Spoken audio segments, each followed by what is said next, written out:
Welcome to another Cup of Joe sports show. I'm your host, Joe Whitman. Welcome back. Roar. I'm not sure what a tiger sounds like accurately. That was my best impersonation. But dear God, if we can't start the show off with Tiger Woods, what can we start the show off? Holy cow, the man who was given up for dead 2 years ago. I'll be honest, I thought he was done. I thought his body has forsaken him, his personal life and everything else. And wouldn't you know, Tiger Woods wins the Masters again. I'm not going to lie, I maybe cried a little bit when Tiger hugged his little boy after running off 18th. Pretty awesome, awesome stuff. I also may be in trouble with the big man upstairs. I did skip church Sunday morning to watch the final round of the Masters. I do apologize. I'm sorry, Mom. It's not every year that I would take a whole 6 hours of my life to watch the final round of the Masters, because let's be honest, not every year it's that interesting. But when you had the names involved in the final day of this Masters and Tiger Woods was in play, it's must-watch TV. I had to see it. I had to see maybe there's a chance. Maybe there's a chance the old guy can pull through and win the biggest tournament of the year. Sure enough, he did it. First major victory in 11 years since he won the U.S. Open. 5th Masters title overall. One behind Jack for all time. Pretty amazing. Most people would say Jack Nicklaus is the best golfer of all time. I think Tiger is on his heels, if not tied as the best golfer of all time after this victory. I think after this victory, seeing Tiger play, if he stays healthy, Tiger could catch Jack. He really could for the most majors ever and the most Masters ever. Absolutely. His body is cooperating. He's playing quality golf. He played smart golf at Augusta on Sunday. He knew where you should hit balls. He knew the safe plays. And he hit the greens when others were not so fortunate. This win was just as big as back in '86 when Jack won the Masters at age 46. This was very similar, okay? Tiger pulled off the unthinkable, age 43. He owns this course. There's no reason why I can't see Tiger winning the Masters at least another time or maybe two in the next few years, assuming his back stays healthy. Now, that's a huge assumption. I get it. But what a great day of golf. We're talking about the best players in the world duking it out over 18 holes. And it went back and forth. And there were guys who got to the leaderboard and they were shooting low early. And then you had your last two groups that made things interesting all day long. I'll be honest. When the day started, Francesco Molinari, I didn't think Tiger could catch him. And honestly, after about the first 6 holes or so, he looked unbeatable. He was unflappable. He was making putts that you needed to putt. The par putts, the big putts. He was steady Eddie. Wasn't missing anything. And he was playing smart golf. And then there's that thing called Amen Corner. Every year something stupid happens at Amen Corner. Something big that changes the momentum of the whole tournament. Yeah. Francesco, you dumped it in Rays Creek. Why? Brooks Koepka dumped it in Rays Creek. Why? Finau dumped it in Rays Creek. Why? If you guys just watch Tiger, it's clear as day. Hit the ball to the left giant part of the green. Play it safe. Play it safe. Rays Creek eats golf balls for lunch, dinner, and breakfast, and sometimes a midnight snack. That's where Masters titles go to die, is Rays Creek. And unfortunately, after Rays Creek, Francesco's luck got even worse. On the 15th, it was kind of a moment that every average schmuck golfer like myself probably took some solace in when he literally hit a pine cone in a tree, and then his ball proceeded to go into the drink again. Loved it. And kudos to CBS Sports for showing the replay in slow motion of the pine cone and the ball hitting the ground and the water almost simultaneously. Very nice job, CBS Sports. Again, you've never failed me at the Masters. You always get the most ridiculous and amazing shots at once. Brooks Koepka, he was my pick. Again, Like I said, he dumped it in the water. You can't do that, Brooks. Brooks also had a chance to capitalize on some of the shorter par threes. He did not make the shots he needed to make, so he had birdie opportunities. He missed a few birdie putts that he needed to make. And honestly, I think on the 18th, if he makes that birdie putt, you put some pressure on Tiger, and who knows what happens at that last green. Now, I do think Tiger probably still would have won. He was pretty much nails going down the back nine. He had that look on his face. It was pretty expressionless. It was like, I'm going to work. I'm going to win this thing because this is my course. And also don't. Brooks was not helped at when Tiger stuck that one close on 16. That was right before Koepka was about to tee off on 17. He heard that crazy roar. He knew it was a Tiger roar. There's nothing like a Tiger roar. So then Brooks had to go on and tee off after that. And of course he knew when he looked at the scoreboard where he was at that point. Added pressure. Bottom line is that one of the best of all time played like one of the best of all time and won the biggest golf tournament in golf on a really awesome day. For sports fans everywhere, even if you don't like golf, if you didn't tune in to watch Tiger Woods win the Masters, you have done yourself a great disservice. What a great, great moment of sports. Again, now the question is, where does Tiger go from here? Anybody knows. He definitely has a swagger back, although it was at Augusta, where he plays very well. We'll see. Is he going to contend in the U.S. Open? I sure hope so. PGA? I hope so. I hope he keeps this thing going. It's fun to watch, if nothing else. All right, moving on. Enough of the glory of Tiger. We all love him, and it was an amazing story. Moving on to something not quite so important. Spring games. Those glorified football scrimmages that D1 football programs think they need to do every spring. Let's just talk about numbers. Nebraska. 86,000 people showed up to watch a spring football scrimmage. This is correct. 86,000. This tells me there's nothing to do in the state of Nebraska. There are no professional sports teams to root for. And what's even more amazing about this crazy number is that Nebraska was 4-8 last year. That's bad. Okay, 86,000 fans is ridiculous for a scrimmage.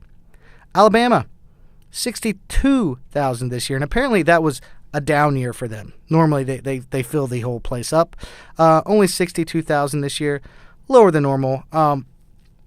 Also, nothing to do in Alabama.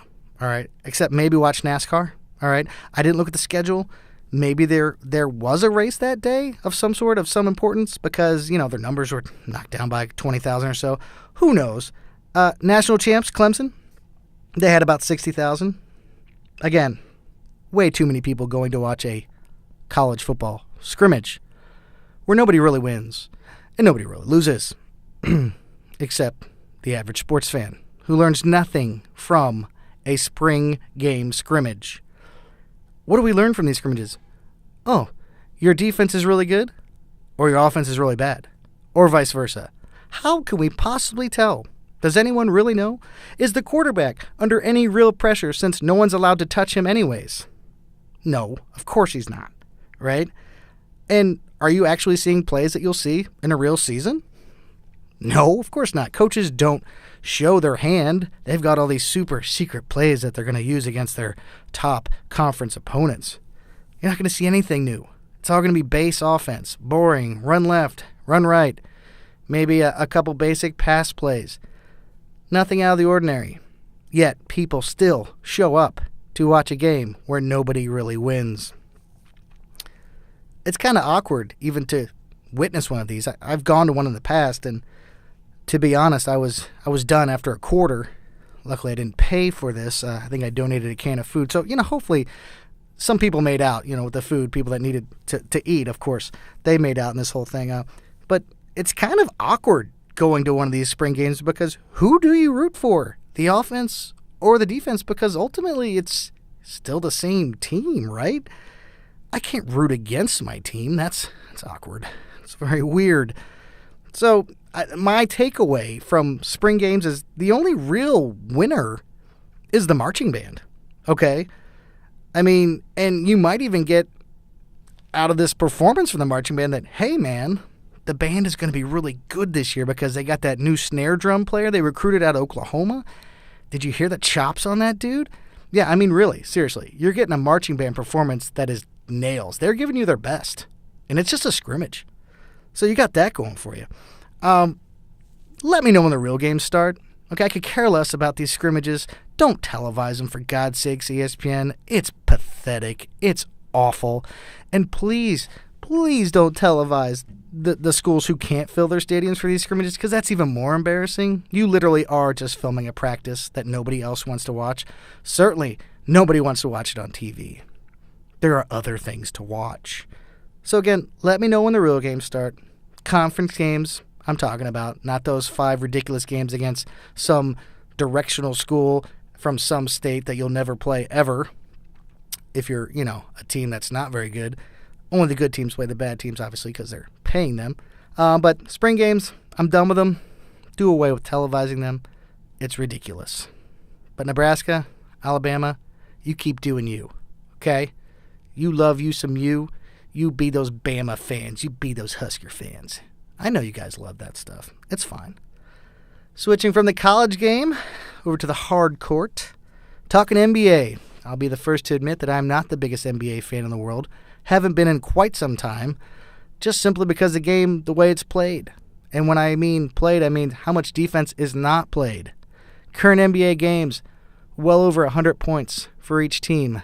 That tells me nobody's stopping anybody. And sure, there are a lot of talented offensive players in the NBA. It also helps when nobody stops you. James Harden, LeBron. Would it kill you? Would it kill you to stop somebody once or twice? Or maybe just get in front of somebody? Is that asking too much? I, however, was a giant Lakers fan when I was a kid growing up. And I'm talking about the Magic Johnson Lakers. James Worthy, Kareem Abdul-Jabbar, Michael Cooper. An amazing basketball team, and they were a heck of a lot of fun to watch.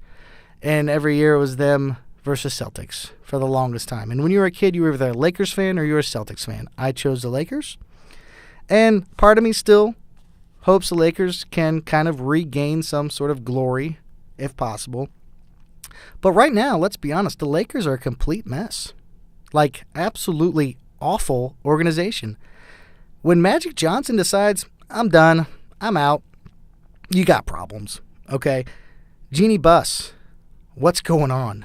You are literally driving this bus off a cliff. No pun intended. Actually, a lot of pun intended.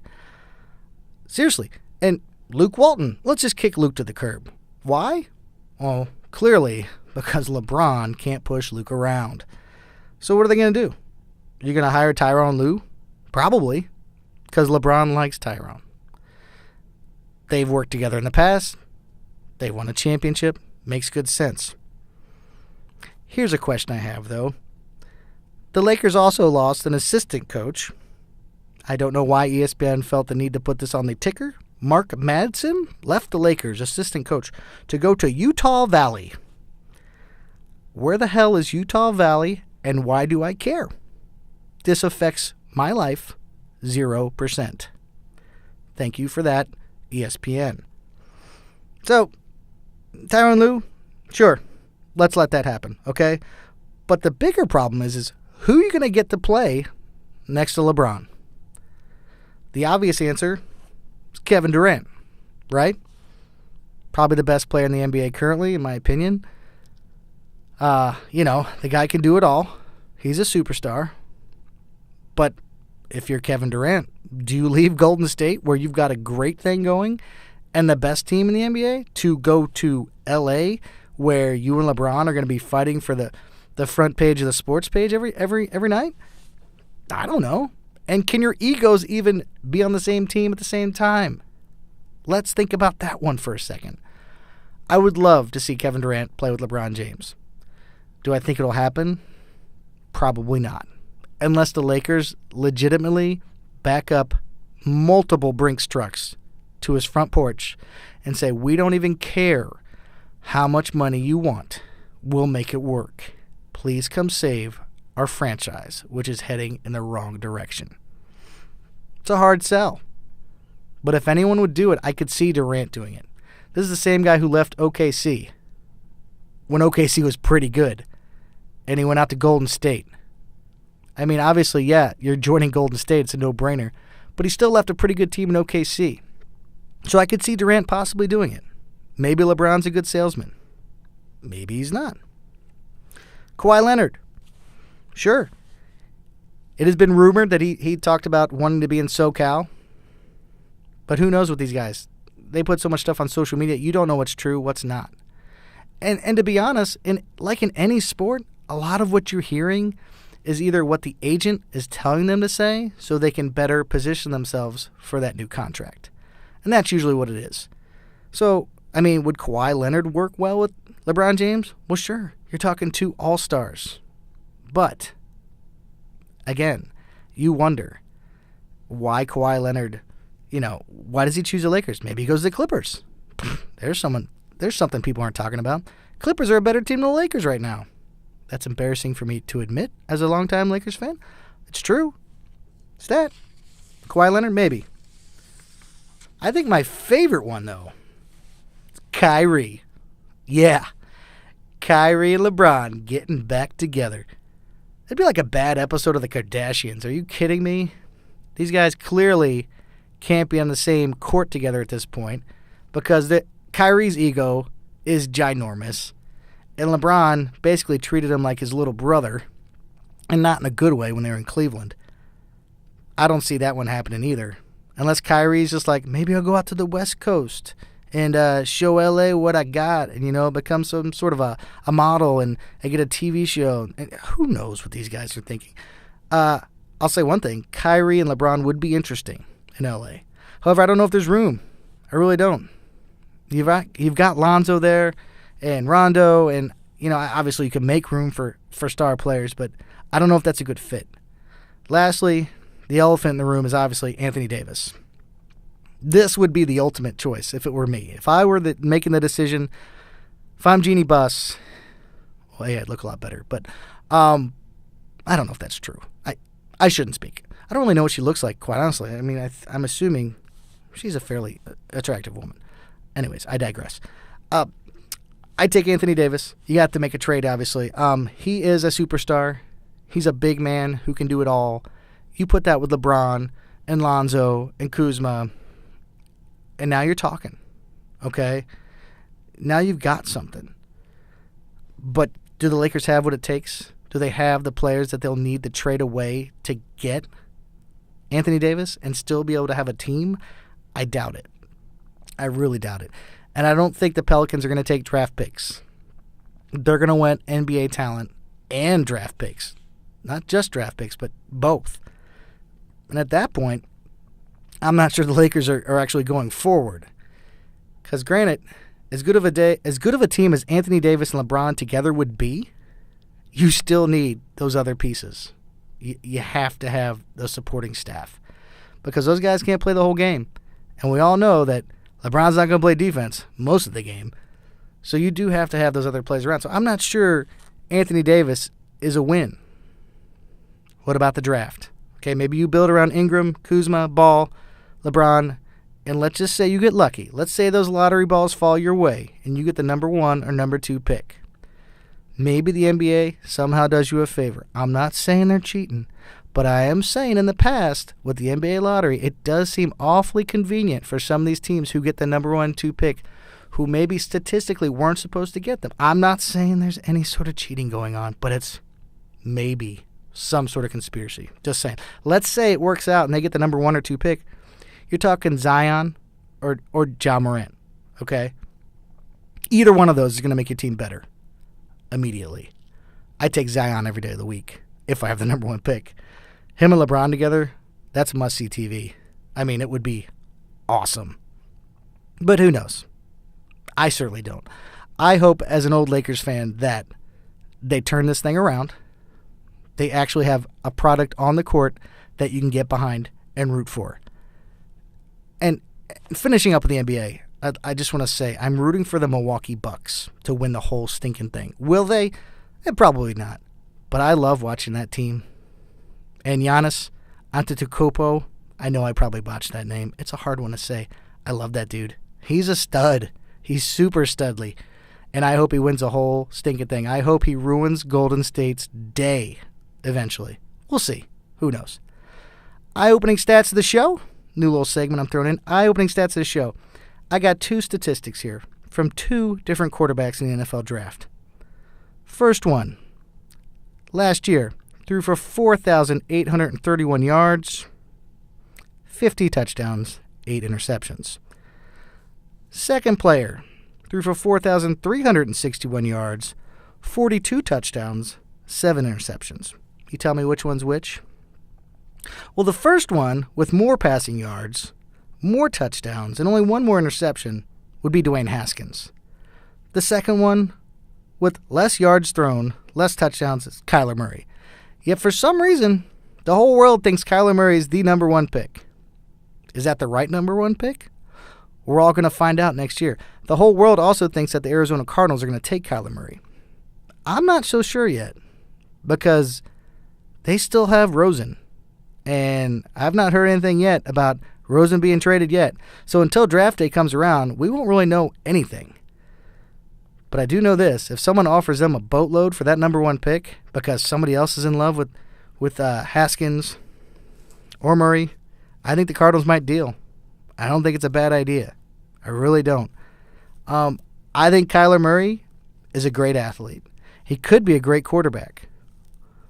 Or he could be the next Andre Ware, if anyone remembers that guy who won the Heisman and then went on to do nothing in the NFL. Dwayne Haskins, personal favorite of mine. The dude's big. He can throw it. People knock his mobility. I don't know. We'll see. We'll absolutely see. So I thought those stats were interesting. Stats are nice to compare. Dwayne Haskins, I think, has the better stats. Maybe not as mobile as Kyler Murray, but let's be honest, in the NFL, you're not going to be a mobile quarterback and live very long. It's just not a thing.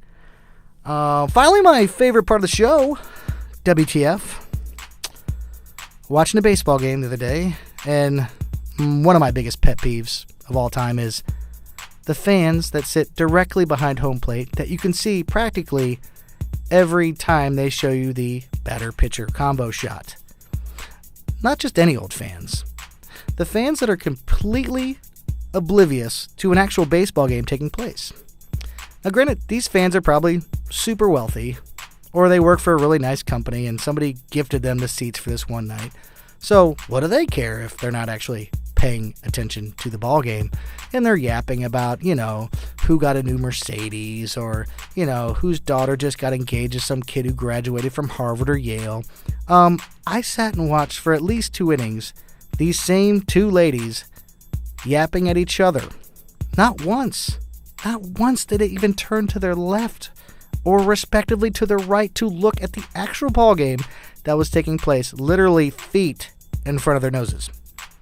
To you, home plate, amazing seat idiots who are gifted seats. Sometimes I suppose you could just be really rich people who have season tickets behind home plate. What the f***? Shameless plug of the show, Sierra Nevada Pale Ale Beer. It's fantastic. It's one of my first microbrews I ever had in college. It's delicious. You should get you some right now. That's it. That's all for this show. I will see you next time on the Cup of Joe Sports Show. Goodbye.